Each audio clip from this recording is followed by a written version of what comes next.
Bonjour à toutes et à tous et bienvenue en notre compagnie sur Grand Lille TV aujourd'hui. Lundi 26 février, on va bien évidemment démarrer ce journal par les prévisions météo et cette vague de froid intense annoncée dès aujourd'hui et toute la semaine dans la région. Un temps glacial, polaire même, puisque l'air froid nous vient directement de Russie et de Sibérie.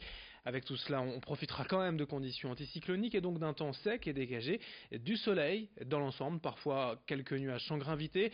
Les températures relevées ce matin, moins 5 degrés à Lille et ailleurs dans la région. On aura à peine des températures plus élevées aujourd'hui, en tout cas dans le meilleur des cas ce sera moins 1 ou 0 degré pour les maximales cet après-midi. Et pour les prochains jours, les températures seront encore plus froides demain et mercredi. Le redoux n'est pas attendu avant vendredi. Les prévisions complètes bien évidemment à retrouver comme d'habitude après ce journal. Mais comment se prémunir face au froid? Que faire avec des enfants notamment? Faut-il sortir comme d'habitude, bien se couvrir ou au contraire rester au chaud et remonter le chauffage à la maison? On écoute les quelques conseils et explications de Céline Nuret avec nous en plateau.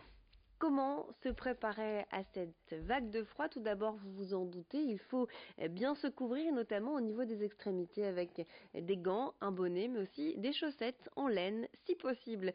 Concernant les enfants, c'est un peu différent, car eux n'auront pas le réflexe de retirer des couches s'ils ont trop chaud. Ils risquent donc de transpirer et ensuite d'avoir froid. Il est donc préférable de se limiter à 3 couches. Autrement, pas de contre-indication si vous souhaitez sortir un bébé dehors. Niveau alimentation, avec ce froid, vous vous dites certainement, c'est l'occasion de sortir son appareil à raclette. Or, il faut privilégier les aliments avec beaucoup de vitamines, comme les champignons ou encore les avocats. Concernant votre habitation, faut-il chauffer davantage son logement? La réponse est non, car il faut éviter les écarts trop importants de température. Dans l'idéal, la température du salon doit varier entre 19 et 20 degrés. Sinon, pensez bien à fermer les volets et rideaux pour garder la chaleur à l'intérieur. En cas d'absence, évitez de couper complètement votre radiateur. Du côté des canalisations, il est préférable de les recouvrir avec un isolant si elles se trouvent dans un garage ou une cave avec à proximité de soupirail les grilles donnant sur l'extérieur. Pareil pour le compteur d'eau, il doit être protégé avec de la laine de verre si possible. Évidemment, donc s'il se trouve dans une zone où les températures sont négatives. Voilà pour les conseils. J'espère qu'ils vont vous aider à affronter ce froid. Il faut savoir qu'une telle période de froid est peu courante dans la région et n'a pas été constatée depuis plusieurs années. En pleine période de froid, donc la problématique des bidonvilles est également au cœur des préoccupations. Aujourd'hui, selon le collectif Solidarité Rome de Lille Métropole, près d'1 millier de personnes vivraient dans des abris de fortune en périphérie de la ville. La situation pourrait tout de même bien évoluer dans les prochaines années car le gouvernement vient de valider un plan d'action à 5 ans pour permettre aux collectivités locales d'aider et de reloger les habitants de ces campements. En parallèle, la ville de Lille et la préfecture du Nord viennent tout de même d'être condamnées par la justice pour l'expulsion illégale d'un couple d'origine roumaine en novembre dernier. Une indemnisation de 1 000 € a été prononcée, la preuve pour l'association que même à la rue, chacun a des droits. On écoute ainsi Dominique Planck, responsable de ce collectif Solidarité Rome à Lille, au micro de Brieux-Gorchy. La plupart des personnes qui habitent dans ces bidonvilles sont dans une volonté d'insertion. Les enfants sont à l'école, certains travaillent ou sont dans des procédures aussi d'accès par l'insertion vers le travail. Donc la question aujourd'hui, c'est de respecter les droits des personnes. Et c'est aussi pour ça que nous, on demande vraiment un moratoire sur les expulsions. Il faut arrêter les expulsions sans solution puisque ça retarde l'insertion. Donc on voudrait que cette instruction permette de mettre en œuvre un moratoire pour qu'il n'y ait plus d'expulsion et pour que tous les moyens soient mis en œuvre pour faciliter l'insertion des personnes roms qui le souhaitent.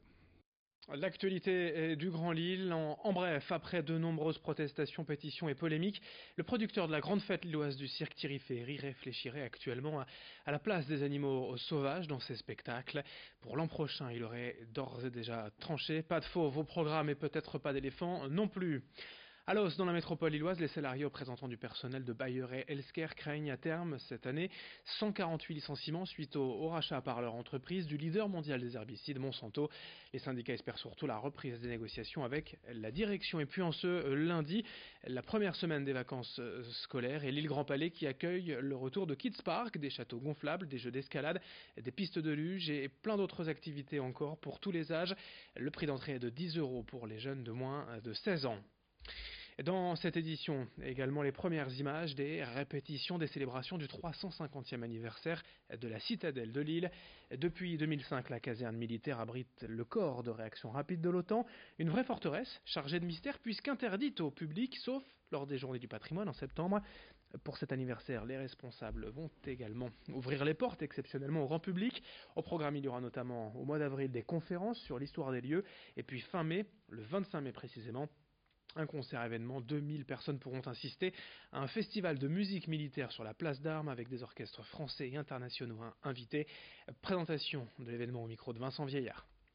En fait, il s'agit à la fois, comme je l'ai déjà dit, de faire redécouvrir ce patrimoine unique de la ville de Lille, et puis également de dire à nos amis lillois qu'ici, maintenant, dans la citadelle, il y a un état-major multinational qui travaille à la défense de l'Europe. Hier, cette citadelle repoussait l'assaillant. Aujourd'hui, il rassemble 15 nations.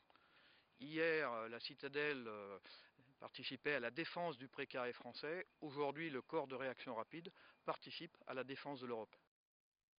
Pour finir, un peu de repos et de méditation grâce à la méthode bouddhiste de tradition Kadampa, qui promet une vie sans stress pour nous aider à trouver le bonheur. Gen Kelsang Drakpa, un moine bouddhiste d'origine hollandaise, l'enseigne à Lille.